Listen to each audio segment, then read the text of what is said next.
ম্যাকলিয়ডগঞ্জ থেকে ক্যাব করে আমরা পৌঁছে গেলাম ডালহৌসি। পাহাড়ি রাস্তার একের পর এক মোড় পেরিয়ে এক অপূর্ব প্রাকৃতিক দৃশ্যের মধ্য দিয়ে আমাদের যাত্রা শেষ হলো ডালহৌসির এক ছোট্ট কিন্তু চমৎকার জায়গায়, সুভাষ চকের একদম কাছেই। এবার চলো দেখে নেওয়া যাক সেই হোটেল যেখানে আমরা থাকলাম, হোটেল পার্ল। সাজানো গোছানো ছিমছাম একটা হোটেল, যার প্রত্যেকটা কোণে ছড়িয়ে আছে শান্ত পরিবেশ আর অতিথি পরায়ণতার ছোঁয়া। তাই তোমরা যদি ডালহৌসিতে ঘুরতে আসো আর সুভাষ চকের কাছাকাছি ভালো থাকার জায়গা খুঁজে থাকো, তাহলে এই ভিডিওটা অবশ্যই তোমাদের জন্য।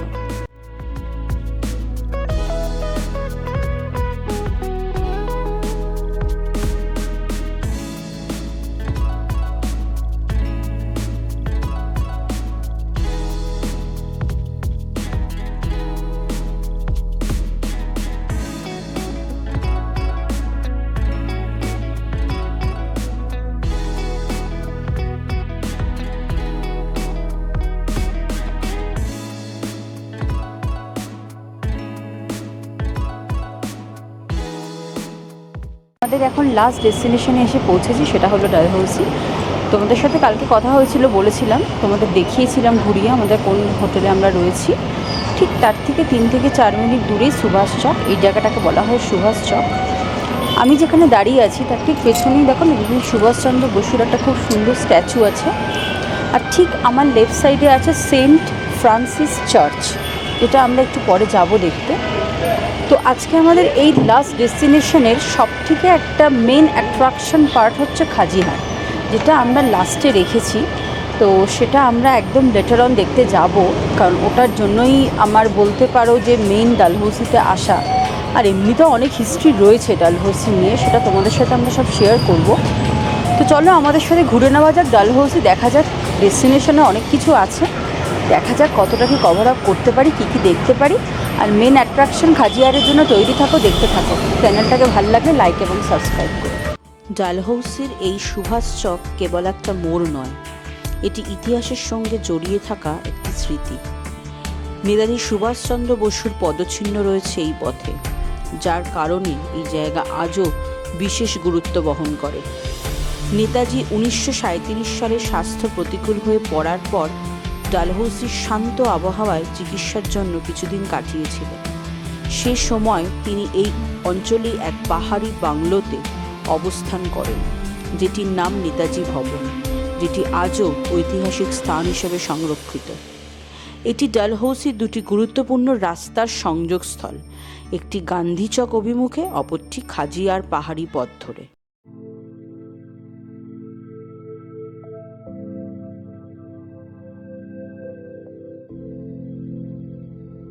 সুভাষ চকের একদম ধারে সবুজে ঘেরা পাহাড়ি পরিবেশে দাঁড়িয়ে আছে প্রায় 150 বছরের পুরনো এক ইতিহাস, সেন্ট ফ্রান্সিস চার্চ।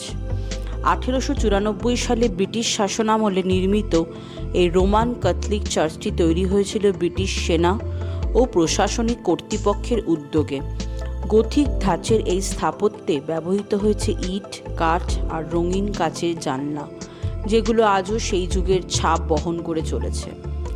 চার্চের ভিতরে পা রাখলেই চোখে পড়ে শান্ত পরিবেশ, কাঠের বেঞ্চ আর প্রার্থনাময় এক স্নিগ্ধতা। তাই ডালহৌসিতে এলে শুধু পাহাড় আর প্রকৃতি নয়, ইতিহাস আর ধর্মীয় স্থাপত্যের এই নিদর্শনও একবার দেখে নেওয়া উচিত।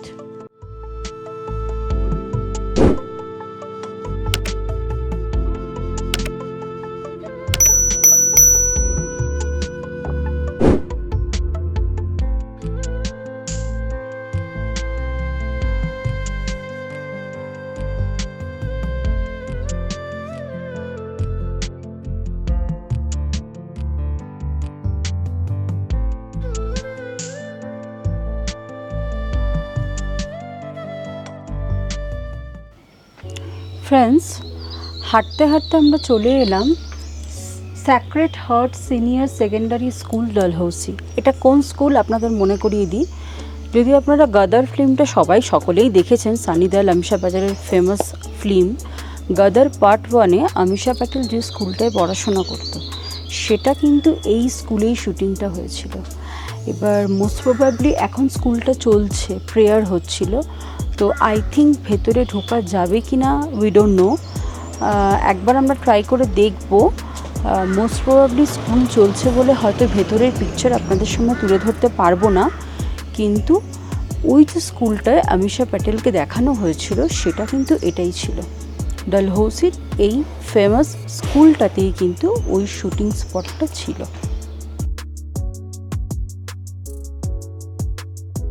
এই যে আমরা চলে এসেছিলাম ডালহৌসির বিখ্যাত স্যাক্রেড হার্ট সিনিয়র সেকেন্ডারি স্কুলের সামনে। এখানকার মনোরম ক্যাম্পাস, পাহাড় ঘেরা পরিবেশ সব মিলিয়ে দারুণ একটা জায়গা। তবে ঠিক সেই সময় স্কুলে প্রার্থনা চলছিল, তাই ভেতরে ঢুকে ভিডিও করার অনুমতি পেলাম না। নিয়ম তো মানতেই হলো, তাই বাইরে থেকেই এক ঝলক দেখে এগিয়ে চললাম আমাদের পরবর্তী গন্তব্যের দিকে। চলো এবার ঘুরে দেখা যাক ডালহৌসির আর একটা চমৎকার জায়গা। এবার আমরা এসে পৌঁছেছি ডালহৌসির সবচেয়ে ব্যস্ত আর প্রাণবন্ত জায়গা, গান্ধী চক।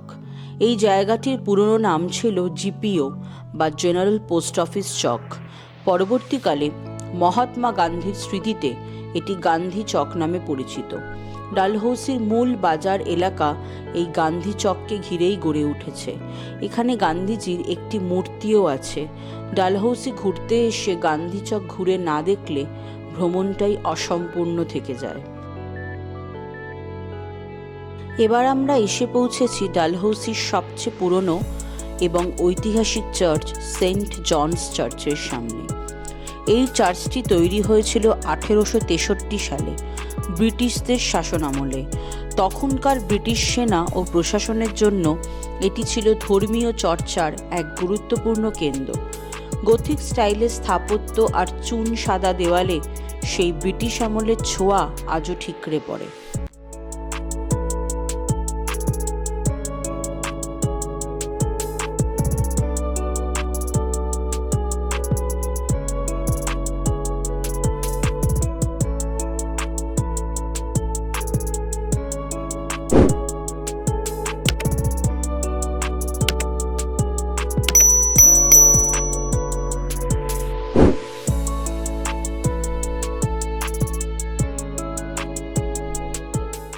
এই যে আমরা চলে এসেছি ডালহৌসির এক অসাধারণ প্রাকৃতিক জায়গায়, গ্রিন ভ্যালি।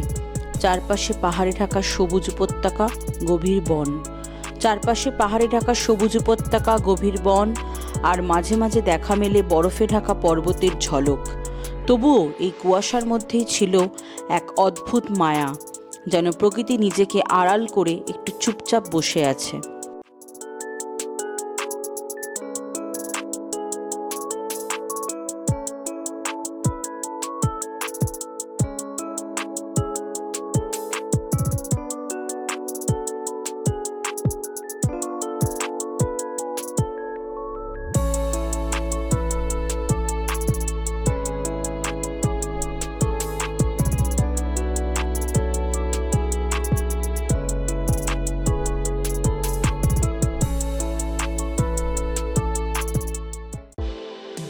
গ্রিন ভ্যালি ছেড়ে আমরা এখন রওনা দিলাম খাজিয়ারের দিকে। শুরু হলো আমাদের এই সুন্দর রোড ট্রিপ।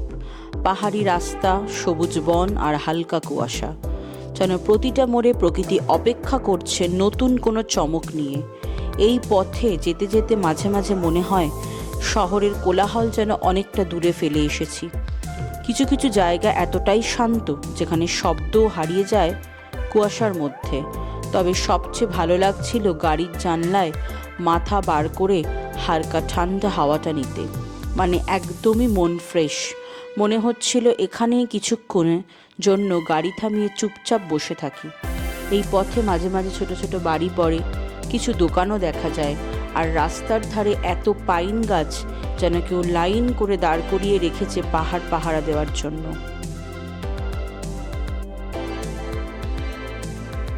ডালহৌসি থেকে খাজিয়ার প্রায় 22 কিলোমিটার। এই পথটাকে বলা হয় মিনি সুইজারল্যান্ড রোড, কারণ এখানকার দৃশ্য যেন সুইজারল্যান্ডকেও হার মানায়। পাহাড়ের খাঁজে খাঁজে জমে থাকা কুয়াশা, রাস্তার পাশে জলধারা, চোখ জুড়িয়ে যায়। এই রাস্তায় এক অদ্ভুত অনুভূতি কাজ করে, যেন প্রতিটা বাঁকে একটা করে গল্প লুকিয়ে আছে। আকাশে সূর্য নেই, তবুও মন আলোয় ভরে যায়।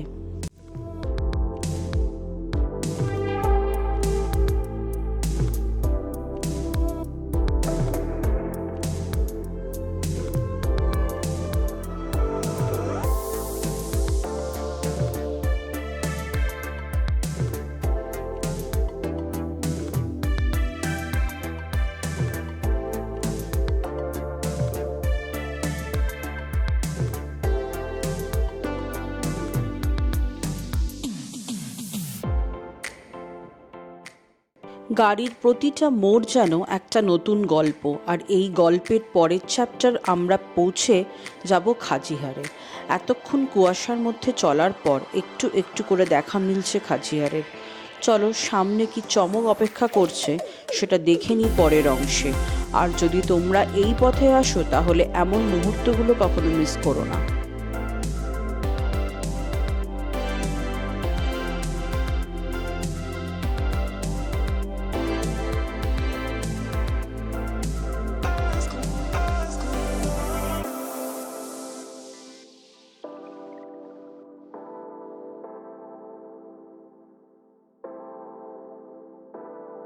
অবশেষে চলে এসেছি আমরা ডালহৌসির খাজিহারে। এটা ছিল আমাদের হিমাচল প্রদেশের একদম লাস্ট ডেস্টিনেশন। এই ডালহৌসির খাজিহারটাকে কিন্তু বলা হয় মিনি সুইজারল্যান্ড। তো বন্ধুরা, আমরা এই মিনি সুইজারল্যান্ডটাকে ভ্রমণ করার জন্য চলে এসেছি। তো একটু হাতে টাইম নিয়েই এসেছি, কারণ আজকে আমাদেরকে আবার ফিরতে হবে। আমরা রাত্রিবেলা দিল্লি পৌঁছাবার জন্য ব্যবস্থা করে রেখেছি, তো সেখান থেকে আমাদের দিল্লি চলে যেতে হবে। তো আমরা আজকে যেটুকু টাইম এখানে আছি, তো আমরা এই খাজিহারের সৌন্দর্যটাকে উপভোগ করতে চাই, এই খাজিহারে থেকে আমরা কাটাতে চাই। আর এত সুন্দর একটা প্রকৃতি, যেখানে সুইজারল্যান্ডের সঙ্গে কিছুটা ইকুয়েট করলে অনেকটা দেখতে ওরকমই লাগবে।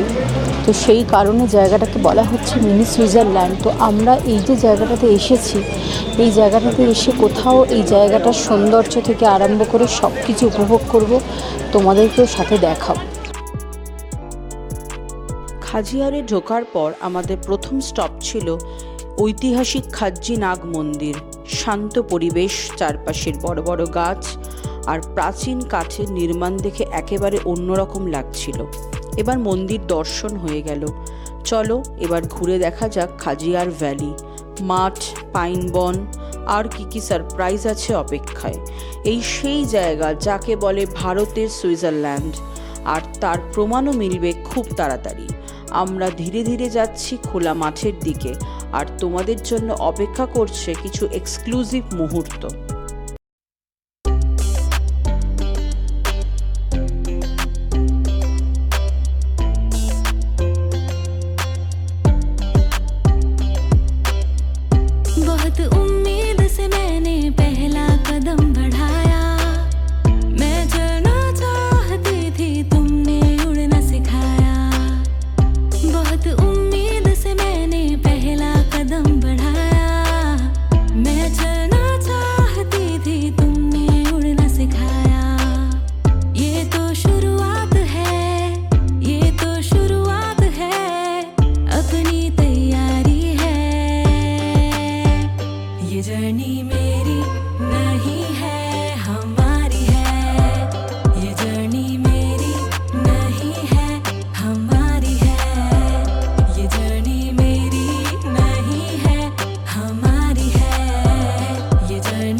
এখানে ঢুকেই মনটা ভালো হয়ে গেল।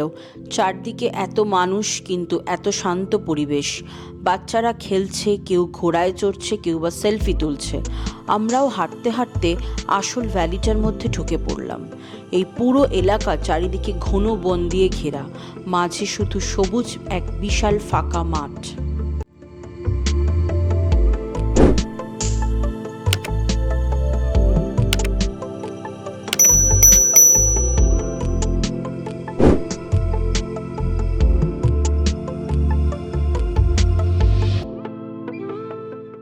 খাজিয়ারের মাঠের একপাশে শুরু হয়েছে অ্যাডভেঞ্চারের আসল মজা। দেখো কত মানুষ প্যারাগ্লাইডিং করছে, আকাশের ওপর ভেসে বেড়ানো, একদম খোলা পাহাড়ি হাওয়ায় ডানা মেলা। একবার দেখলেই মন চাইবে আমরাও ট্রাই করি। যারা সাহসী তাদের জন্য এটা একেবারে মাস্ট ট্রাই অ্যাক্টিভিটি। আর ছোটদের কথা বললে তো খাজিয়ারের যেন মেলা বসেছে। দেখো ওদিকটায় বাচ্চারা বাবল রোলিং বলের মধ্যে ঢুকে দৌড়াচ্ছে, গড়াচ্ছে, হাসছে। ওদের আনন্দ দেখে বড়রাও যেন ফিরে গেছে শৈশবে। খাজিয়ার শুধু প্রাকৃতিক সৌন্দর্য নয়, এখানে সবার জন্য কিছু না কিছু আছে। ও ফ্রেন্ডস, কি বলবো, অপূর্ব সুন্দর, অপূর্ব সুন্দর। আমি 2-4টে ইনস্টাগ্রামে রিলসও দিয়ে দিলাম, নাচও করে ফেললাম। এত সুন্দর প্রকৃতি দেখে নাচ গান না করে মানে সিরিয়াসলি পাওয়া যাচ্ছে না। মানে কত রবীন্দ্রসঙ্গীত মনে পড়ছে, কত উদিত নারায়ণের গান মনে পড়ছে। এত সুন্দর প্রকৃতি, মানে হিউজ হিউজ পাইন গাছগুলো যেন সেম লেভেলে একটার পর একটা এরকম পুরো মিডোসটাকে ঘিরে রয়েছে। চারিদিকটা সবুজে সবুজ। মানে এখানে থাকলে সিরিয়াসলি ফ্রেন্ডস কারুর কখনো কোনো শরীরে রোগ হতে পারে না, কারণ এত সুন্দর অক্সিজেন, এত সুন্দর প্রকৃতি, মানে জাস্ট আনবিলিভেবল বিউটি। এত ভালো লাগছে ফ্রেন্ডস, কি বলবো। এখানে এসে কোথাও না কোথাও ভেতরের যে কলা কৌশলীগুলো সেইগুলো হয়তো কোথাও প্রকাশ পাচ্ছে, বা মানে কি বলবো, I can express my self in front of the camera and also mobile. এই ইচ্ছা করছে যা খুশি তাই করে যাই, এত ভালো লাগছে। আমি আজকে আমাদের বাড়ি ফেরার কথা, মানে আমাদেরকে আজকে বাস ধরে রাতে বাসে আমাদের দিল্লি পৌঁছাতে হবে। আমি আমার হাবিকে বলছি চলো বাড়ি যেতে হবে না, ভালো লাগছে না যেতে। এখানে এত সুন্দর লাগছে, এত সুন্দর লাগছে চারিদিকে। প্রচুর লোক এসছে কিন্তু বন্ধুরা, কিন্তু আপনারা বুঝতে পারবেন না, কারণ জায়গাটা এতটাই হিউজ।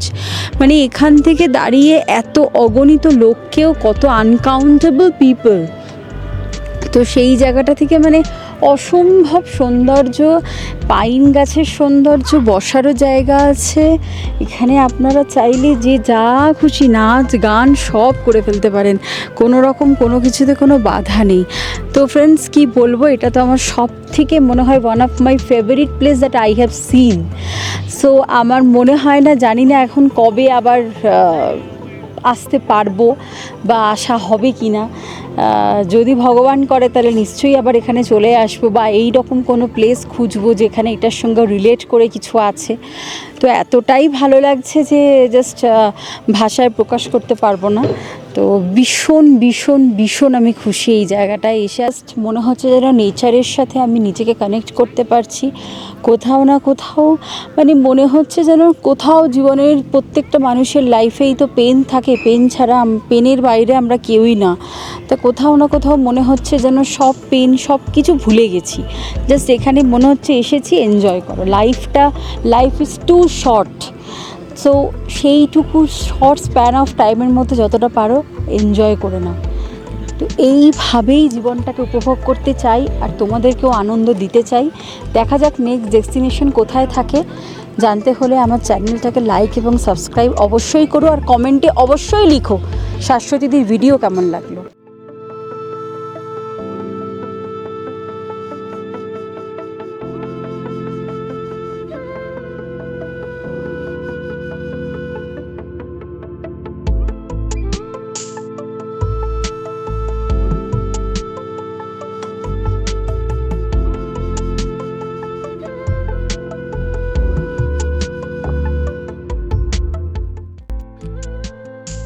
ডালহৌসির সকালটা শুরু করলাম ইতিহাস আর প্রেরণার পথে হেঁটে।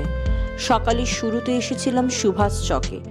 যেখানে নেতাজির ইতিহাস আর পাহাড়ি প্রকৃতি একসাথে জড়িয়ে।